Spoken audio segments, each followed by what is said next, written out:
আপু ঢাকা শহরে এত টিচার থাকতে তুই সেই দারোয়ানকে আমার টিচার হিসেবে কেন রাখলি? কারণ উনি খুব ভালো একজন শিক্ষক। কিন্তু আমি তো খোঁজ নিয়ে দেখেছি সে একজন রাষ্ট্রবিজ্ঞানী স্টুডেন্ট, তুই কেন তাকে আমার গণিত এবং ইংলিশের টিচার হিসেবে রাখবি? আমিও খোঁজ নিয়ে দেখলাম উনি খুব ভালো একজন টিচার আর তোকে খুব মন দিয়ে পড়াবে। আমাকে মন দিয়ে পড়বে নাকি তুই মন দিয়ে দেখবি? তুই কিন্তু ইদানিং অনেক বেশি বকবক করিস আর পেকেও গেছিস অনেক। তুই আমার বড় বোন হিসেবে একটু বেশি পাকলাম, তো ছোট বোন হিসেবে একটু পাকতেই পারি।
স্যার, আপুর বিষয়টা কি করলেন?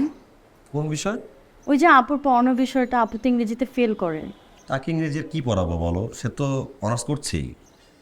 কি বলেন স্যার, না পারলে শিখতে হবে না? আচ্ছা বাদ দাও, কথা পরে বলো, বইটা খোলো, চলো পড়ি। স্যার, আপুকে আজকেই শেখান। পড়বা না? বইটা খোলো। স্যার, আছে কিন্তু আপু বাসায় নেই। তো না মানে মনে মনে যদি আপুকে খুঁজেন তাই বললাম। তোমার আপুকে আমি মনে মনে কেন খুঁজতে যাব? তাহলে কাকে খুঁজবেন? কাউকেই না। ও আচ্ছা, তাও ভালো। আপনার মনকে আমার আপুকে খুঁজতে হবে না, আমার আপুর মনে আপনাকে খুঁজবে। মানে? স্যার, অনেক কথা হচ্ছে, পড়ান তো।